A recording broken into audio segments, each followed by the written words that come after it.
Ito ay isang gawa ng fiksyon. Ang mga pangalan, tauhan, negosyo, lugar, pangyayari, at insidente ay maaring produkto ng imahinasyon ng may akda o ginamit sa isang katang-isip na paraan. Ang anumang pagkakahawig sa mga aktwal na tao, buhay o patay, o aktwal na mga kaganapan ay nagkataon lamang.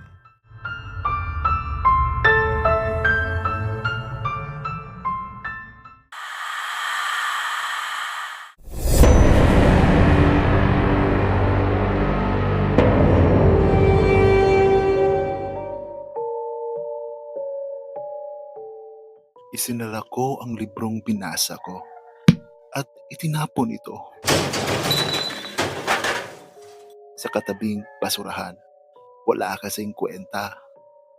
Time na at kailangan ko nang bumalik sa classroom. Tumayo na ako at nagsimulang maglakad pabalik ng classroom. Pero napatigil ako nang may makita akong babae.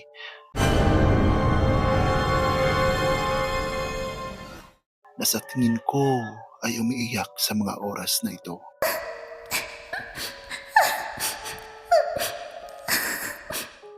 Tumingin ako sa oras. Alauna na ng hapon. Bakit siya andito? Ano kaya ang problema niya?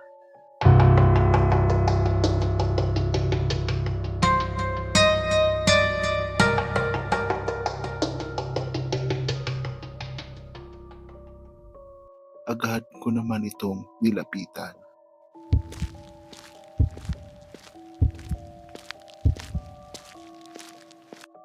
Maputi siya at nakaputi lamang din siya. May librong nakalapag sa ipapa niya. Natataklo pa ng kanyang mukha, ng kanyang mahabang buhok at ng kanyang kamay. Makikinig mo ang tuloy-tuloy niyang paghigpit.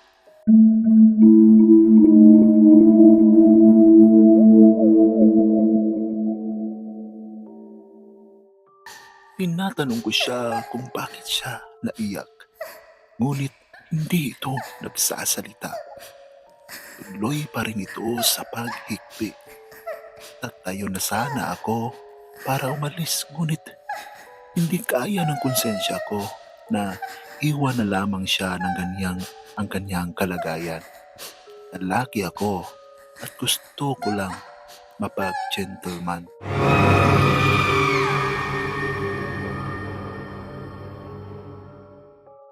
Bumalik ako sa pagkakaupo ko at tinawakan siya sa dalawang palapulsuhan niya upang tanggalin ang kanyang kamay sa mukha niya. Ngunit nagulat ako.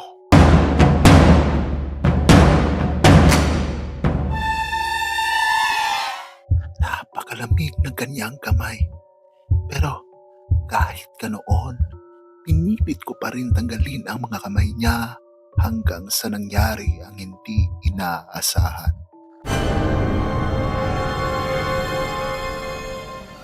Naputol ang kanyang mga kamay. Agad ko naman itong nabitawan sa sobrang pagkabigla. Biglang gumalaw ang dalaga at humarap sa akin. Dumudugo-dugo ang luha niya.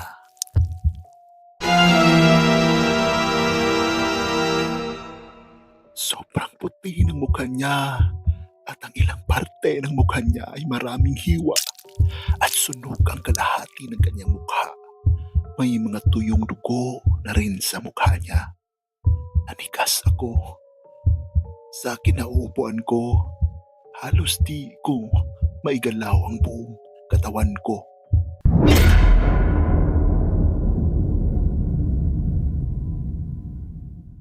Parang kilala ko rin siya, pero di ko matatandaan. Unti-unting umangat ang labi ng dalaga hanggang sa kumurba itong nakangiti na parang baliw. Pero kahit nakangiti na ito, lumuluha pa rin siya ng dugo.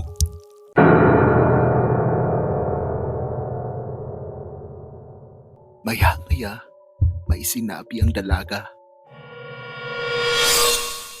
Noong una, ay hindi ko ito marinig dahil mahina ang pagkakabigkas nito.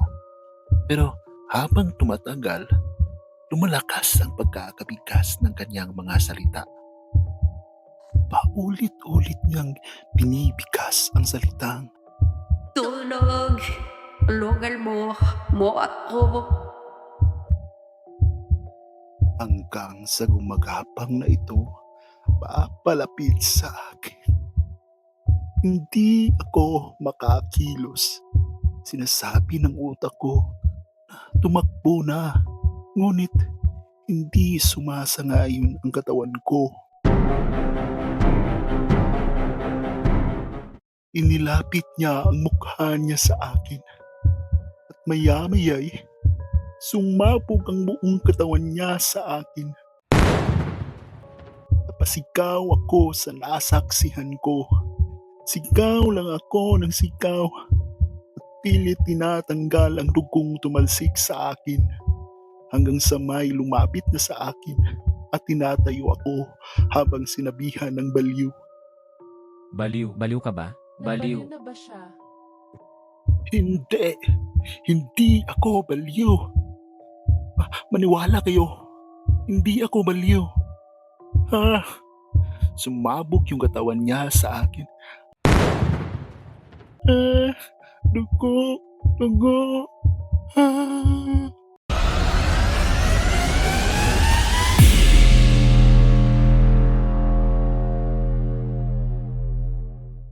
Paulit-ulit kong sabi sa kanila, ngunit hindi nila ako pinakinggan.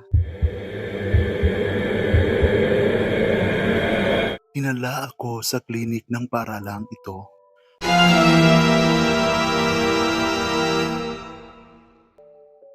At may kung anong itinurok sa akin. Unti-unti akong nanghina. Pero bago ako nawala ng lakas at malay, naaalala ko ang huling sinabi niya sa akin.